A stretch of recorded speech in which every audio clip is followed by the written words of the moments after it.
Hi everybody! I do hope you enjoyed Chapter 1 of The Tailor's Apprentice, Simon and the Seven Monsters. Remember to hit that like button. Either read along or just sit back and have a listen. The Tailor's Apprentice, Simon and the Seven Monsters by Cal Loxley. That's me! Chapter 1, A Penny for the Penny Post, and a Monday. Before we begin, you should know that during the 1800s, doctors went about telling everyone how too much fresh air is bad for a person's health. So most of England walked about their day fearing a strong draught of fresh air. This left little time to think about anything else, let alone notice any magic that may or may not be happening. Simon Potts sat at the small rickety table. It wobbled with every spoonful of porridge he scooped from the bowl. He sighed, not because of the wobble. Almost everything in the small house either wobbled or wiggled, jiggled or quivered. Simon was used to this. He sighed because the porridge was the consistency of glue and the taste was not much better. Usually enough sugar could mask the taste, but the chipped sugar bowl was empty. He did not complain though, and made certain his mam had already left for work before letting out the small sigh. Times were hard, but they were luckier than some, and his mam usually made up for the awful breakfast by putting on a good dinner, cabbage soup. Simon was tall for a 10-year-old, not much taller than average, but tall enough that people remarked on it. His hair, which stood out at all angles, was the color of straw. Chestnut eyes, very skinny. On a good day, the town's bullies would call him Scarecrow as he ran away.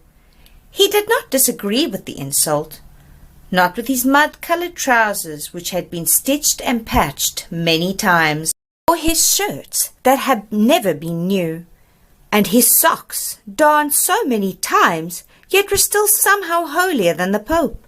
His brown newspaper cap was a gift from his mam the previous Christmas. It was the first new thing Simon had owned. It was also his favorite thing in the world. The front door slammed open as a figure whooshed in. A hand slammed down on the table. Underneath it, a folded-up sheet of newspaper. The hand belonged to Simon's breathless mother. She was a small woman, not terribly small, but Simon's next growth spurt would surely make him taller than her.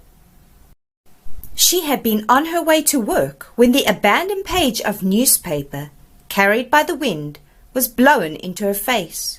Mrs. Potts was a seamstress, and a good one at that. She worked alongside 29 other women for the local court dressmaker. It was awful work, and she only got a shilling per shirt stitched. Simon knew that it must have been important for her to turn back. His mam waved a hand at the piece of folded newspaper. Simon pushed aside the bowl of porridge and pulled the page closer. It had been folded in such a way that only one advertisement, framed by a thick black border of ink, could be read. Mr. Pennyworth was seeking an apprentice. Simon thought that this was a little strange. Most people would have waited for the hiring fair to come around. There was one every year, and this would be the first one Simon was going to attend. He was a bit young. Most boys only started apprenticing at the age of 12. But times were tough, and Mrs. Potts said Simon had a knack, something that he should use to his advantage. He was nervous about the idea. He had overheard that budding apprentices might be asked to do a public demonstration. This was on his mother's mind too, it seemed. I know the fair is next week, she had caught her breath, but everyone knows that Mr. Pennyworth never attends. I don't think the man has ever had an apprentice before, and all Simon had to do was write a letter. There should be paper in the drawer, along with a full bottle of ink. She dug around her apron pocket and pulled out a coin. For the penny post. Simon blinked. Why? So you can post it, dear boy. Says so right there. She tapped the bottom of the advertisement. They even gave you the address. It's best to follow the instructions.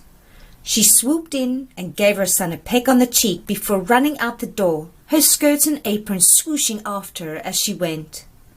By the time he was done writing the letter, the goop in the bowl was cold and the spoon was stuck.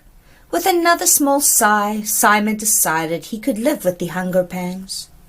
Carefully folding the letter, he placed it in an envelope.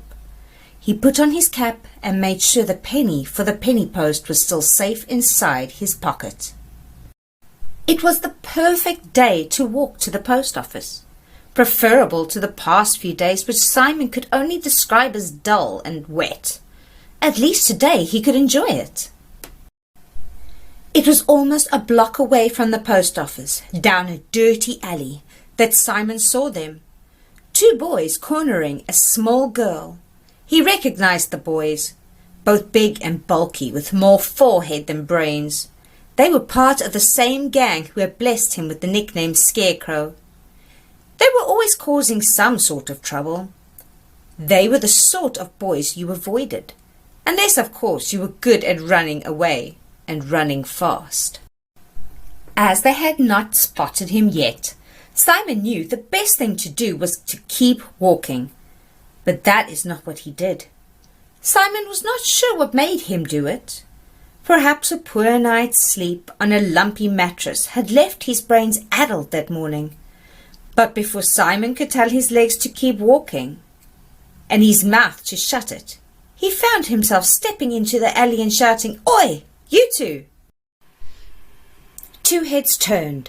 2 sets of eyes glared at him. The boys snarled at Simon.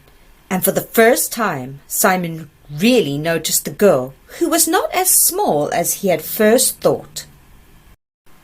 If Simon were to guess, she was a year younger than him at most. Her play dress poked out from under her green jacket with its copper buttons, her matching green hat unable to hold back the mass of flyaway red hair that made her look angry. But it was not the hair that made her look angry, Simon realized. She was angry.